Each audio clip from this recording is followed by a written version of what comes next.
Namaste, this is Dr. Samarth P. Rao from Amrut Ayurvedic Center, Baswangudi.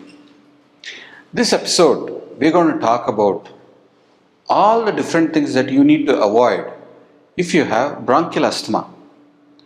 Now, I will correlate this to a problem in Ayurveda called Shwasa or Tamaka Shwasa. In this condition, the basic thing that happens is there is inflammation of your airways in your lungs, all the bronchi that's there inside. And the inflammation also causes phlegm production or mucus. This blocks the airways. There is difficulty to breathe. There is also a wheeze noise. In this wheeze noise, there is difficulty to breathe, and it can be life-threatening. So it's always good to consult a good doctor to get proper treatments done.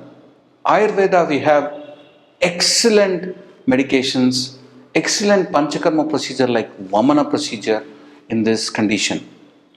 There are certain things that you should not do if you have bronchial asthma or you are having an attack, to prevent an attack. So like I said, in both Kasa and Shwasa, the wind element, that wind that goes down is obstructed and starts going haywire in different areas. So this causes Kasa or Shwasa. In bronchial asthma also, some of the things that Ayurveda says, the first thing you need to avoid is suppression of the calls of nature.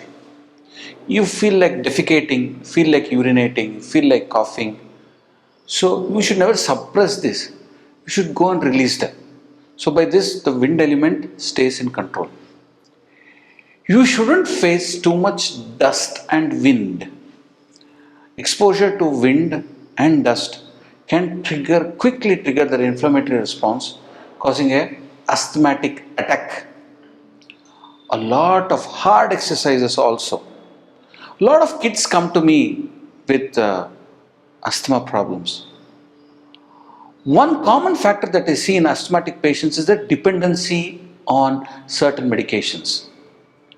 So the first step in Ayurvedic treatment is to help the immune response to deal with this issue, to reduce the dosage of the medications that you're currently taking, and then even live away Ayurvedic medicines and to live a life free of asthma. It is possible. Sports activities can trigger an attack. So this, in kids, you should be very careful about. Foods that are very constipating can trigger an attack. So make sure you don't eat foods that are very heavy to digest. Urad dal is a no-no if you have bronchial asthma. Having too much of idli dosa, especially the urad dal, it causes good buildup of phlegm, increasing your chances. Same even with broad beans, double beans, and sour eatables. Anything that is sour too can trigger that inflammation. If you're a non-vegetarian, eating fish items can easily trigger that mucus secretion. So avoid all kinds of aquatic products. Meat of sheep, and also if you are coming from Tamil Nadu, consuming sesame oil. This also increases your chances of a bronchial asthma attack. Deep fried items, especially potato chips, can trigger excessive walking and excessive lifting of heavy weights.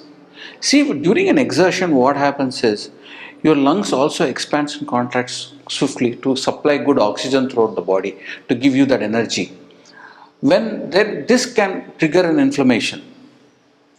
Consuming very hot and spicy and hot food items also can trigger an attack. Food items that are very heavy to digest, this also can trigger an attack. See, it's very important that you stay away from foods that are very cold in nature, foods that help in that are experienced. They produce a lot of phlegm in your lungs. So these foods need to be avoided. Drinking water immediately after eating meals, especially cold water. You eat a meal and then you top it up with a lot of cold water. This cold water is all above it's more closer to the lungs, it can trigger that phlegm formation there. Also drinking impure water. Please note that in this condition, it's very important to get it treated properly, in Ayurvedic way through Panchakarma. In Panchakarma, there is a vomiting procedure. In my clinic, also we do Vamana procedures even for kids. So making them drink a lot of milk and then making them puke it out. So that can help with removing all that extra phlegm that is collected in the lungs. So along with this, there is also very good lehyams, churnas, vatis and arishtams that are given to control tamakashvasa, bronchial asthma. Bronchial asthma is not a lifelong punishment for you. Tamakashvasa can easily be addressed, properly addressed in Ayurveda.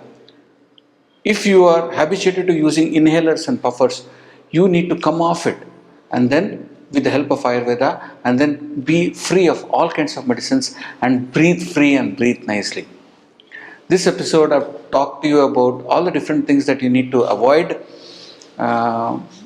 to avoid tamakashvasa. Next episode I'm going to tell you all the food things that you need to do so that you can heal your lungs very well. Thank you.